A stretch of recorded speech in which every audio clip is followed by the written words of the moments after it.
اور ਰਿਜੈਕਟ ਉਹ 17 ਫਰਵਰੀ 1997 ਨੂੰ ਆਖਿਆ ਨਵਾਜ਼ ਸ਼ਰੀਫ ਅਗਰ ਤੂੰ ਦਾੜੀ ਨਾ ਰੱਖੀ ਨਾ ਤੂੰ ਮੁਲਕ ਵਿੱਚ ਹੋਸੇ ਨਾ ਤੂੰ ਅਸੈਂਬਲੀ ਅੰਦਰ होसे ना तू मुल्क विच होसे ना तू असेंबली अंदर होसी। बेनज़ीर सुबह ठीक 9 बजे असेंबली में मौजूद थी। उन्हें सियासत से निकालने की तमाम कोशिशों के बावजूद वो असेंबली से न निकाली जा सकी। अगर तू दाढ़ी ना रखी, सुनते रसूल ना रखी है तू सुनते रसूल ना रखी, ना तू असेंबली च होसे ना तू इलैक्शन च होसे, ना तू हुण असेंबली विच है ना हुण तू इलैक्शन विच है तू तो मुल्कों ही बाहर है। ਜਿਹੜੀ ਗੱਲ ਤੁਹਾਡੇ ਕੇ ਮੈਂ ਕਰਨਾ ਪਿਆ ਸਾਂ ਕਿ ਅਗਰ ਮੀਆਂ ਨਵਾਜ਼ ਸ਼ਰੀਫ ਨੇ ਤੂੰ ਦਾੜੀ ਨਾ ਰੱਖੀ ਤਾਂ ਨਾ ਤੂੰ ਅਸੈਂਬਲੀ 'ਚ ਹੋਸੇ ਨਾ ਇਲੈਕਸ਼ਨ ਵਿੱਚ, ਨਾ ਉਹ ਅਸੈਂਬਲੀ ਵਿੱਚ ਹੈ ਤਾਂ ਨਾ ਉਹ ਇਲੈਕਸ਼ਨ ਵਿੱਚ ਹੈ। दाढ़ी वाली तस्वीर भी बढ़ा के इधर बार अखबारात के जरिए साफ अखबार के फ्रंट पेज से छपी है, यही दाढ़ी वाली फ्रंट पेज से छपी है। अगर तुम दाढ़ी रख लोगे तो आलमी लीडर बन जाओगे। इधर दाढ़ी तो बड़े दूरा की गल है। ਇਹ ਮਜ਼ਹਬ ਇਸਲਾਮ ਨੂੰ ਨਬੀ अलैहिस्सलाम ਨੇ दीन ਨੂੰ ਮੈਂ ਬਾਰ ਇਹ ਦਾੜੀ ਵਾਲੀ ਤਸਵੀਰ ਇਸ ਨੂੰ ਦਿੱਤੀ ਵੀ ਹੈ, ਪਹੁੰਚਵਾਈ ਵੀ ਹੈ, ਮਾਮਲਾਤ ਵੀ ਕੀਤੇ ਅਖਬਾਰ ਦੇ ਜ਼ਰੀਏ ਮੀਡੀਆ ਦੇ ਜ਼ਰੀਏ ਬਾਰ ਖਤ ਲਿਖੇ ਨਹੀਂ। ਉਸ ਤੋਂ ਬਾਅਦ ਇਧਰ ਇਹ ਜਿਹੜਾ ITV ਹੈ ਬੋਲਤੇ ਪਾਕਿਸਤਾਨ ਵਿੱਚ ਨੁਸਰਤ ਜਾਵੇਦ ਮੁਸ਼ਤਾਕ ਮਨਹਾਸ ਹੁਣ ਆਪਣੇ ਪ੍ਰੋਗਰਾਮ ਵਿੱਚ ਇਹ ਤਕਾਈ ਵੀ ਹੈ, ਬਾਰ ਇਸ ਨੂੰ ਉਕਸਾਇਆ ਵੀ ਹੈ। ਇਸ ਨੂੰ ਫਿਰ ਵੀ ਸਮਝ ਨਹੀਂ ਆਈ। ਜਿਹੜਾ ਬੰਦਾ ਨਬੀ ਦੀ ਸੁਨਤੇ ਰਸੂਲ ਨਹੀਂ ਰੱਖ ਸਕਦਾ दूसरी उस बंदे तुसी उसनू वोट देंदे पे जेड़ा भी किसी पार्टी का अगर सुनते रसूल है मत वोट दियो। हाँ जिसके चेहरे पर नबी अलैहिस्सलाम नहीं तो तारीखे लबैक टना आ रही है। हाँ फिर वो सिर कला कम करा तुन, फिर बर्दाश्त न करा तुन, फिर वो फना करा तुन, फिर लमिया लेट लमी औलाद करना तुन। हाँ कुंडे लावा जिरी बानू नाले तुदा में रोवा नाले रोवा नसीबा नू। ਇਹ ਗੱਲ ਛੱਡ ਦਿਓ। ਇਹ ਨਬੀ अलैहिस्सलाम ਦਾ ਇਧਰ ਇਸ ਨਾਲ ਕੋਈ ਤਲਕ ਨਹੀਂ। ਨਾ ਪਾਕਿਸਤਾਨ ਦਾ ਵੀ ਇਸ ਬੰਦੇ ਨਾਲ ਕੋਈ ਤਲਕ ਨਹੀਂ। ਜਜ਼ਾਤ ਬਾਹਰ, ਹਸਪਤਾਲ ਬਾਹਰ, ਪੈਸਾ ਧੇਲਾ ਬਾਹਰ, ਹਰ ਚੀਜ਼ ਉਹਨਾਂ ਦੀ ਨਾਲ ਲਿਸਟ ਭੇਜਣਾ। ਇਹ ਸਾਰੀਆਂ ਚੀਜ਼ਾਂ ਜਿਹੜੀਆਂ ਇਹਨਾਂ ਦੀਆਂ ਬਾਹਰ ਹੈਗੀਆਂ ਉਸ ਆਪਣੀ ਥੋੜੀ ਜਿਹੀ ਕੋਈ ਮਾਮਲਾਤ ਮਰੀਮ ਨਵਾਜ਼ ਦੇ ਉਹ ਵੀ ਕਹਿੰਦੀ ਬਾਹਰ ਹੀ ਉਸੀ ਇੱਥੇ ਨਹੀਂ ਹੁੰਦਾ ਹੈ। ਕੋਈ ਖੁਦਾ ਦਾ ਖੌਫ ਖਾਓ, कुछ खुदा का खौफ खाओ। और दूसरी गल है 5 अगस्त बेरोज जुमेरात बाद नमाज मगरब तो रात 10 बजे तक एक अजीम उलशान माना महफिल 11वीं शरीफ इधर 66 साल 11वीं शरीफ की महफिल है। नाल यूट्यूब चैनल दे ਉਹਦੇ कमरे का इफ्तिताह हाफिज का इफ्तिताह है। वो भी नाल केक भी है, नाल मिठाई भी है।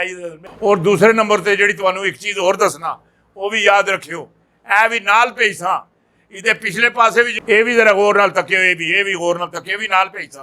हाँ ये भी जरा तकियो। ए लिखिया था महाना महफिल 11वीं शरीफ महफिल शुक्राना। किस गल का शुक्राना? इसराइली वज़ीर आज़म नेतन्याहू की 12 साल बाद इक़्तिदार के खात्मे की पेशन गोई हरफ दुरुस्त साबित होने की खुशी में महफिल शुक्राना। ये भी नाल भेजदा, ये भी नाल भेजा। महफिल विच आना है। जितने नालाज मरीज हैं, लालाज मरीज हैं, लालाज मरीजों की उम्मीद की किरण। ये 5 तरीक तुसी इत्थे आयो, अल्लाह मेरा मेहरबानी करसी, अल्लाह फजल करसी। इंशाअल्लाह रब तुहानू शफा देसी, इंशाअल्लाह। अच्छियां नाता भी लफसन, अच्छे अल्फाज भी लफसन, अच्छियां पेशन गोइयां भी लफसन और सब तो प्यारी दुआ लफसी और उसको लो वड्डी रब दे रसूल दी रज़ा लफसी। हाँ रब दे रसूल दी रज़ा लफसी। मैं जिहड़ी तुसां अगे अर्ज़ करदा हुंदा सां वो ये करदा हुंदा सां कि दरा खैबर पर माफज खड़ा करने की ज़रूरत बढ़ जाएगी। पहले तुहाडे अगे ये अर्ज़ करदा हुंदा सां। अज तुहानू मैं ये मशवरा देना और तमाम अदारियां पाकिस्तान ने तमाम अदारियां और आर्मी चीफ नू और वज़ीर आज़म ने भी दरा खैबर पर नफरी खड़ा करने की ज़रूरत बढ़ चुकी है। दरा खैबर पर नफरी बेसाबी नफरी खड़ा करने की ज़रूरत बढ़ चुकी है। ये गल मेरी याद रखियो। और मुस्तकबिल करीब में 2 और 2.5 साल के लिए पाकिस्तान पर औरत की हुक्मरानी है।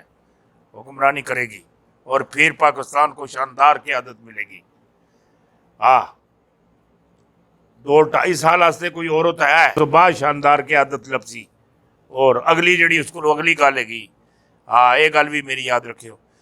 2038 में पाकिस्तान दुनिया का मजबूत तरीन मुल्क बनकर उभरेगा और इसकी हाँ और ना में फैसले होंगे। हाँ, 2038 जड़ी गल आखना, एक गल मैं तुम्हें और भी दस देवां, ए जड़ी पहली दाई खत्म हो गई, दूसरी दाई खत्म हो गई, तीसरी दाई शुरू है। ये तीसरी दाई भी बड़ी खतरनाक है, बहुत खतरनाक है। 27 तो लैके 34 तक बहुत कुछ होना है। 27 तो लैके 2027 तो लैके बल्कि 25 तो मामला शुरू हो जाए, 34 तक हर चीज बदल जासी, हर चीज बदल जासी, निखार आ जासी जड़ी गल आखता पिया। हाँ, और वतन अजीज में करीब 28 ब्रिगेड हाँ बनाई जाए, बल्कि बन चुकी।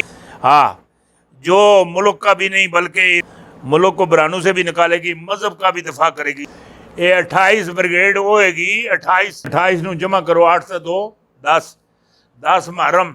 ये 10 मुहर्रम मौला हसन मौला हुसैन जड़ा करबला का जड़ा मामला है, ये जड़ी 28 ब्रिगेड हैगी, ये करबला है। करबला ये शहीदा गाजी उन्हों की टीम आ रही है। मैं तुहानू एक गल दसा, जिस दिल अंदर सब तो पहली तो गल हैगी, जिस कलमा पढ़ लिया उस अपनी हर चीज़ रब नू कुर्बान कर दी, नबी ते कुर्बान कर दी। कलमा पढ़ लिया फिर अपने पले रहा ही कुछ नहीं, सब कुछ दे दुआ दिता। हाँ, ये जड़ी 28 ब्रिगेड हैगी, ये तिगनी का नाच नचासी भारत नू, तिगनी का आने वाले नहीं। हाँ, और बरानू से निकालेगी।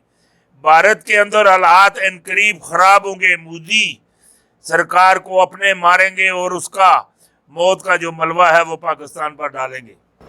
ए बड़े खतरनाक नहीं, ये इन्होंने अंदर कोई चीज़ तो है ही नहीं, ना इन्होंने असी ईमान ला सकते, ना असी इन्होंने बेईमान आख सकते, ना इन्होंने चोर आख सकते, ना इन्होंने चक्का आख सकते। इन्हों का ना सिर है ना पैर। हाँ, मर गए मरदूद ना फातिहा ना दरूद, ये मर गए मरदूद ना फातिहा ना दरूद, कोई चीज़ भी इन्हों की नहीं है। जेड़े पत्थर दे बाबे नू ऐ भगवान आखने, रब आखने, इन्हों की मत वह गई, मत वह गई। आओ किसी इं करके मिट्टी का चूहा बना के वो बिल्ली खड़ के रखिया, प्लास्टिक का चूहा बना के बिल्ली भी खड़ के रखिया। बिल्ली नू आख्या कि चूहा ही चूहा, बिल्ली चूहे कनी नहीं गई। क्यों नहीं गई? उसे पता है ये असली नहीं, कि नहीं गा असल नहीं। फिर किसी खरगोश बनाया, खरगोश मिट्टी का प्लास्टिक का बना के खड़ के झाड़ियाँ रख छोड़िया। कुत्ते नू आख्या वो खरगोश है गाई, कुत्ता नहीं गया। क्यों? उसनों पता है ये असली नहीं, असल नहीं। नहीं मैनू इस गल की समझ नहीं आती, इस गल की समझ नहीं आती। इन्होंने हिंदुओं क्यों नहीं समझ आती? ये असल भगवान नहीं। ये मिट्टी का बाबा है। इस ख्वाजा साहब दे पहले भी लितर खाते हुण भी लितर खाने। वली का जिहड़ा लितर हुंदा कोई आम लितर नहीं हुंदा, वली का लितर हुंदा। वली किसी नूं लितर मार देवे वो वली अल्लाह बन जाता है। हाँ, पहले भी इन्होंने भगवान सुन लितर खा देने लड्डू खाने की वजह नाल, हुण फिर दोबारा फिर लितर खासी।